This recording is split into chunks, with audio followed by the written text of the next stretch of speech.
So this is part 2 of the previous video. So in this video, I am going to show with scientific evidence that there are actually herbal treatments that can treat fibroids.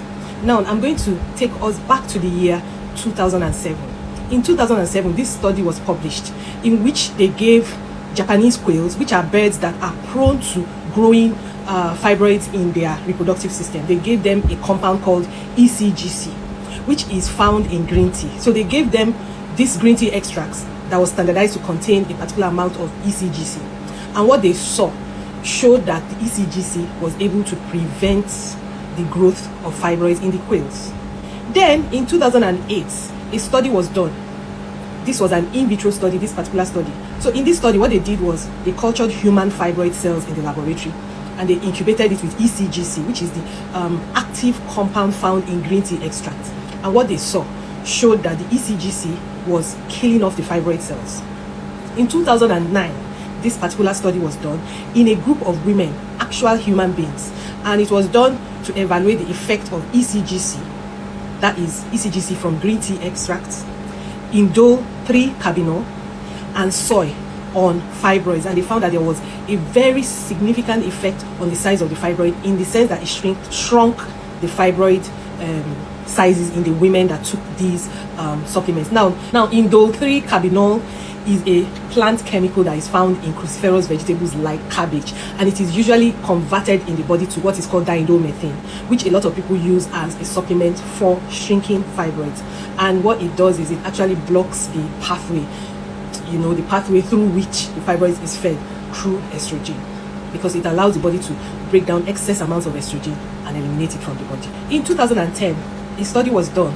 This time it was in animals. They used mice, and they also cultured fibroid cells from a particular animal called the Eka rat. Now the Eka rat is used a lot for these fibroid experiments, because this rat is prone to developing fibroids. So they cultured the fibroid cells in the lab, did a test on it in vitro, that is outside a living being, and then they now got some of the cells, they injected it into the flank of the mice to grow fibroid tumors there, with estrogen given to the mice to encourage the growth of those tumors. And then they had two separate groups. There were the groups they gave ECGC in form of green tea extract, and there was the group that they did not give. And they found out that the group that they gave ECGC had tumor sizes. The tumor grew, but they were not as big as the ones that did not receive that. As a matter of fact, one mouse did not grow any tumors at all. The tumors that grew eventually shrank and went away. Now the tumors in the group that were not given ECGC, the tumors were over 2 times in size compared to the ones that were given the herbal supplements. Then the most important study was done in 2013. In this study, they had 39 women who had fibroids, and they gave them ECGC, or rather they gave them green tea extract standardized to 45% ECGC, and they monitored them over a period of 4 months. And what happened was that out of the 39 of them, 38 of them actually responded, and the average shrinkage rate in that study was about 32.something%, which is almost 1/3 after 4 months. So that brings me to something very important. That 2013 study was actually a basis for a study that I conducted. Now, if you check our page, this page, I pinned my study to the page. I had to go and look for it. That study I did was in 2018. So I got the same green tea, standardized green tea extracts of a particular brand, and I got a woman that was willing to test it out. So what I did was I modified it. It wasn't exactly what the 2013 study did, because I found a lot of flaws in it. One of the most important flaws in that study was that they did not take into account the bioavailability of ECGC in the human body. So ECGC is poorly bioavailable. So I, in my own study, administered what is called bioenhancers, and I gave a lower dose, half the dose of what they gave the women in the 2013 study. And what I recorded was nothing short of a miracle. The fibroids that the lady had shrunk within 2 months by 2.5 centimeters for non-intramural fibroids, and 1 centimeter for intramural fibroids within 2 months. That is far better than the study that was done in 2013. Remember, I identified some loopholes and I worked around it. Now in 2022, a very interesting study was done with green tea extract. This time they used 150 milligrams instead of 400 or 800 milligrams that was used before. But in this situation, they administered 2,000 international units of vitamin D. They administered vitamin B6, administered 10 milligrams of vitamin B6, and they conducted the study. and there was a shrinkage rate of about 17 point something percent within the 3-month period that study was conducted.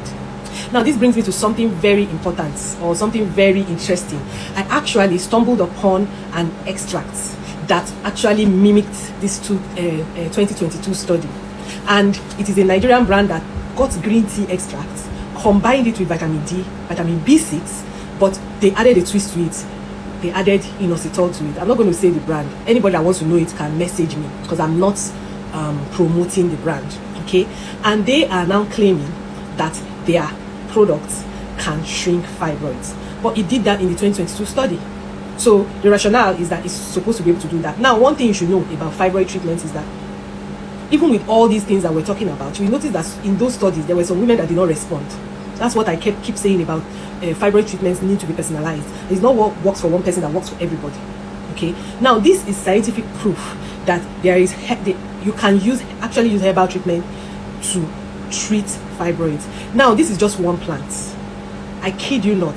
There are at least 50 plants that have undergone these same screenings and have huge potential for treating fibroids. So the problem with herbal medicine and why orthodox medicine does not take us seriously is simply because we do not standardize and we do not do scientific experiments like this.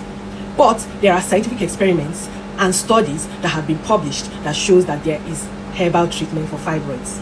It's just that maybe they are not aware of that. And I am simply here to show everybody that there is actually herbal treatment that can be used for fibroids that has been reported scientifically.